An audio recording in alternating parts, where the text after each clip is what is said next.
Hey guys, David at Twice Diecast. Today we are in the shop. We have got this Corgi Aston Martin DB6 casting from way back in the day. This was a gift from Mick67 over in England, and I think I want to turn this into a gift for a friend. I am just messing around in the shop looking for all the parts that I need.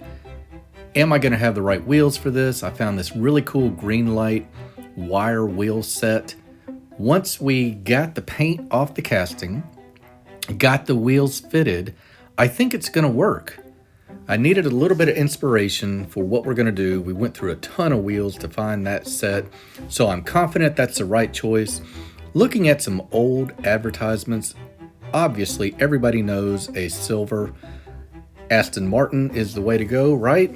That's what James Bond drove in a lot of movies. Now this is a DB6, not a DB5, so just clarify that. And I thought silver was the way to go at first, maybe even a Zamac. And then I saw some of these really cool pictures from an old Car and Driver magazine back in the 60s. Look at that joker, white walls on the wire wheels. And here is a gloss black version in the white walls.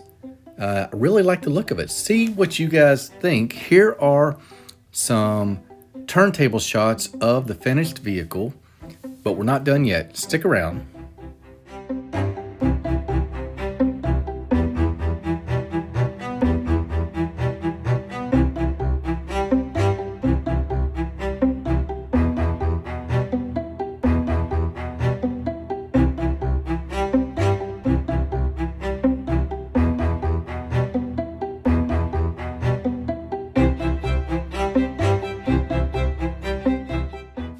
So anywhere that you see metal other than the wheels, I used Maple Leaf Customs technique of taking an X-Acto knife and scraping the paint off to reveal the bare metal underneath. That's the headlamps, that's the grille, the front bumper.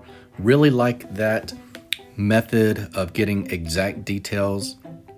Let's look at the packaging because I like a presentation on my customs.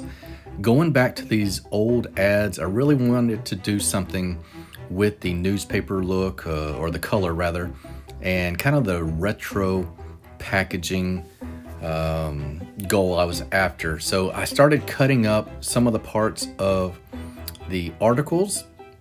Wanted to add them to my box at first.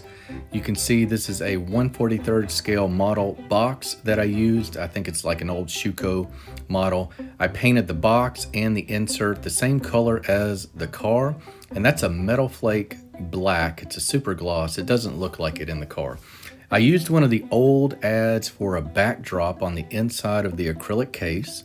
Thought that came out nice. I had some airplane gray paint that I used for the base. I put a Twice Diecast decal on the base, and here is one more look at the car. Should have fixed the tire, but you guys will have to excuse me. You get a close-up. All that metal is just, it got painted and then I scraped it off, including the door handles, the bumpers. I scraped off the tail lamps and then went back with Sharpies and added the color on that. Added some old UK license plates. I think it came out pretty well. I'll let you look at a few more pictures here as we wrap up. I know that the recipient of this car, which is Chasing Diecast Cars, Urine, is a great friend of mine over in Belgium, and I was happy to do this for him. I hope you guys like how it came out as well. I know he did based on the video, and that's why we are releasing this today. So this is David at Twice Diecast. I hope you've enjoyed looking at this Corgi Aston Martin DB6 Custom.